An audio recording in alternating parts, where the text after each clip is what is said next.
Assalamualaikum to everyone. So welcome back to the channel Learn Academy. तो दोस्तों आज बहुत दिनों के बाद मैं वीडियो लेकर आ रही हूँ क्योंकि बीच में मेरी पढ़ाई चल रही थी, इसकी वजह से मैं वीडियोस नहीं ला पा रही थी। तो आज के इस वीडियो में हम माइक्रो इकोनॉमिक्स के 20 VBI ऑब्जेक्टिव क्वेश्चन देखने वाले हैं। ये यूनिट 1 का होगा। इस तरह से मैं यूनिट वाइज करके 5 यूनिट्स माइक्रो इकोनॉमिक्स में मैं यूनिट वाइज करके हर किसी से इंपॉर्टेंट ऑब्जेक्टिव क्वेश्चंस जो होते हैं वो मैं लेकर आऊँगी।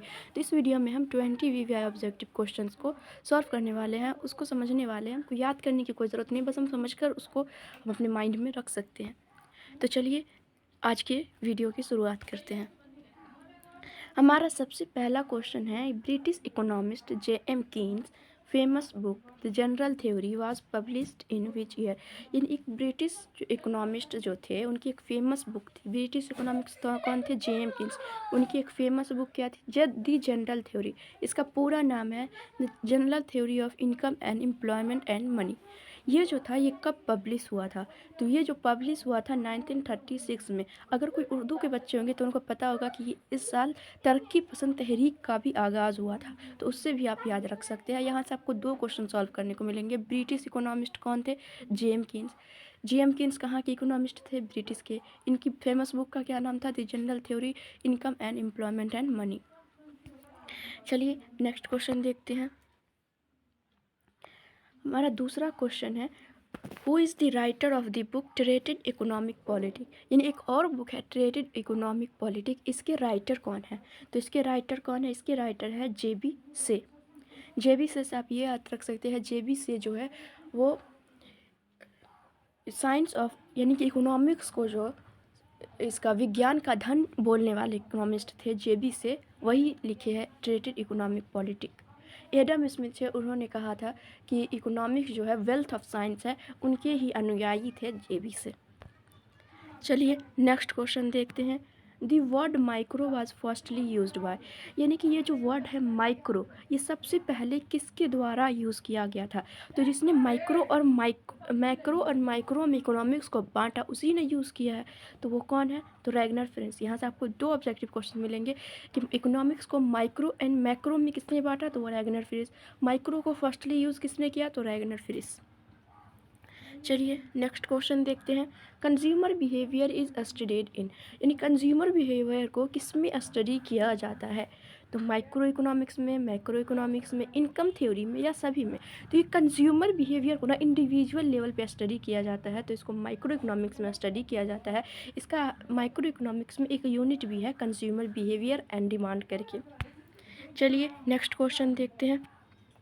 Which of the following is welfare economist. Welfare economist का मतलब क्या होता है, पहले ये समझिए।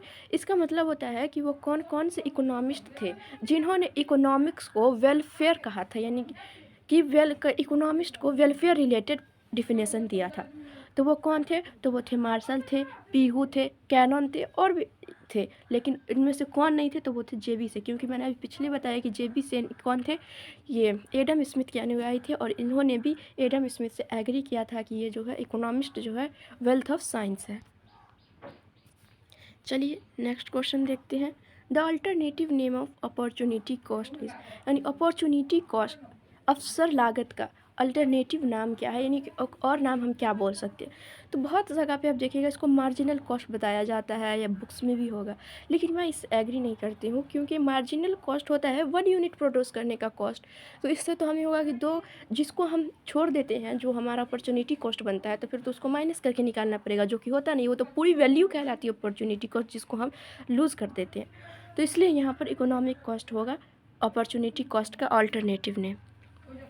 चलिए नेक्स्ट क्वेश्चन देखते हैं। Who give the cardinal concept of utility. पहले ये समझिए कार्डिनल कंसेप्ट ऑर्डिनल कंसेप्ट क्या होता है। सबसे पहले यूटिलिटी। यूटिलिटी होता है कि किसी भी सामान में, किसी भी सर्विस में इंसान की नीड को सेटिस्फाई करने की क्षमता होती है, उसी को हम कहते हैं यूटिलिटी। तो यूटिलिटी को मेज़र करने, यानी कि यूटिलिटी का 2 कंसेप्ट है, एक कार्डिनल कंसेप्ट, एक ऑर्डिनल कंसेप्ट। कार्डिनल कंसेप्ट में बताया गया है कि यूटिलिटी को हम नंबर में मेज़र कर सकते हैं, मनी में मेज़र कर सकते हैं। ऑर्डिनल में बताया गया है इसको हम नंबर में मेज़र नहीं कर सकते, इसको हम रैंक दे सकते हैं कि ये इससे इतना ज़्यादा अच्छा है, इसमें इतना ज़्यादा, उससे ज़्यादा यूटिलिटी, हम इस तरह तरह से बता सकते हैं। तो इसका जो कार्डिनल कंसेप्ट था वो किसने दिया था? तो कार्डिनल कंसेप्ट दिया था मार्शल ने, और ऑर्डिनल कंसेप्ट दिया था हिग्स एंड एलन ने।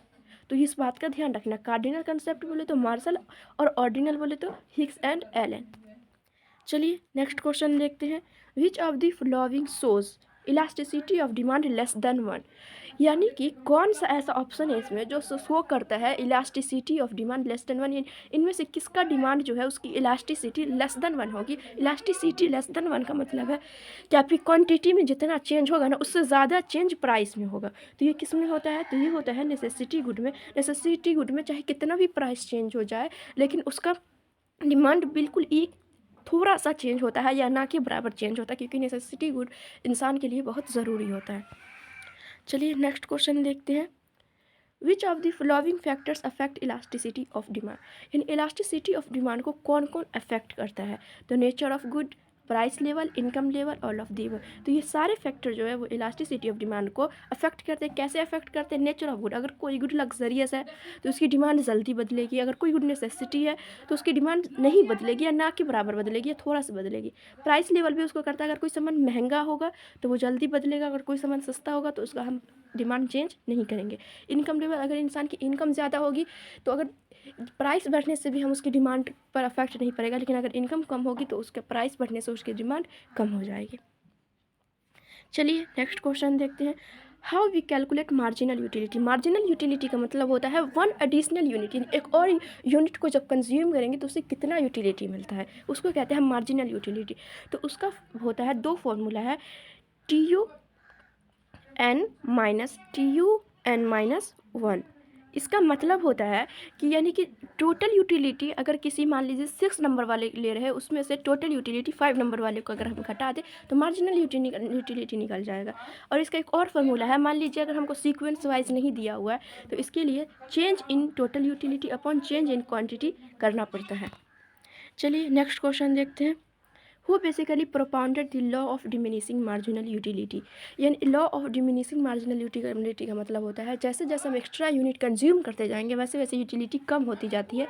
इसका लॉ जो है किसने दिया था? तो इसका लॉ दिया था गोसेन ने, और ये गोसेन का फर्स्ट लॉ है। इससे दो तरह से क्वेश्चन आते हैं कि law of diminishing marginal utility किसने प्रोपाउंड किया? तो गोसेन ने। गोसेन का फर्स्ट लॉ कौन है? तो law of diminishing marginal utility. Gossen का एक और लॉ है law of equilibrium marginal utility. चलिए नेक्स्ट क्वेश्चन देखते हैं। Law of equi marginal utility is also called, ये क्वेश्चन का सेकेंड लॉ भी है, और इसके यहाँ पर क्वेश्चन है कि law of equi marginal utility, law of equilibrium marginal utility किसको कहा जाता है? तो ये लॉ ऑफ सब्स्टिट्यूशन को कहा जाता है, यानी कि लॉ ऑफ सब्स्टिट्यूशन भी कहा जाता है इसको। चलिए नेक्स्ट क्वेश्चन देखते हैं।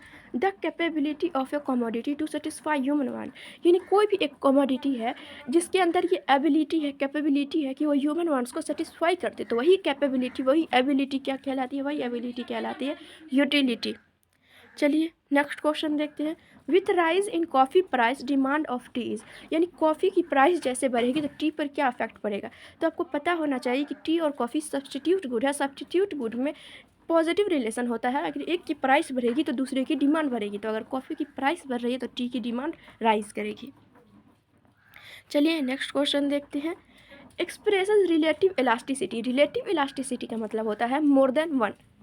तो मोर देन वन कौन शो करेगा? जब change in quantity upon quantity greater than होगा change in price upon price. इसका मतलब होता है यहाँ पर से इसको 100 को दोनों को एक दूसरे से कट जाता है इसलिए हटा दिया गया है। इसको हम असल में पढ़ेंगे percentage change in quantity greater then percentage change in price. चलिए नेक्स्ट क्वेश्चन देखते हैं। Rectangular hyperbola demand curve source, तो यहाँ पर जो मैथ्स के स्टूडेंट होंगे उनको पता होगा रेक्टेंगुलर हाइपरबोला क्या होता है। जब किसी भी ग्राफ पर हम अपलोड करते हैं और उसका कुछ ऐसा कॉन्वेक्स टाइप का बनता है, यानी हल्का सा, उसको ही हम रेक्टेंगुलर हाइपरबोला कहते हैं। तो ये कैसा इलास्टिक डिमांड शो करता है? तो ये जो है यूनिटरी इलास्टिक डिमांड शो करता है, यानी कि जितने में प्राइस चेंज होगा उतने ही क्वांटिटी चेंज होगा, उतने ही परसेंट से। चलिए नेक्स्ट क्वेश्चन देखते हैं। Which is a reason of change in demand, यानी डिमांड में चेंज होने का रीज़न क्या है। यहाँ पर ध्यान देना है, क्वेश्चन दो तरह से हो सकते हैं। चेंज इन क्वांटिटी डिमांडेड, तो जब भी क्वांटिटी डिमांडेड की बात करें तो वो प्राइस से चेंज होगा, बाकी किसी चीज़ से चेंज नहीं होगा। लेकिन सिर्फ चेंज इन डिमांड बोले तो प्राइस को छोड़कर बाकी जितना अदर फैक्टर है सबसे चेंज होगा। तो change in consumers income, related good, population increase, सबसे होगा। चलिए नेक्स्ट क्वेश्चन देखते हैं। How many types of elasticity of demand, elasticity of demand के कितने टाइप है। यहाँ पर लगभग स्टूडेंट कंफ्यूज हो जाते हैं, क्योंकि यहाँ पर टाइप्स ऑफ इलास्टिसिटी और डिग्री ऑफ इलास्टिसिटी में लगभग सबको कंफ्यूज रहती है। तो इलास्टिसिटी ऑफ डिमांड जो होता है उसके तीन टाइप होता है। एक इनकम इलास्टिसिटी, एक प्राइस इलास्टिसिटी, एक क्रॉस इलास्टिसिटी।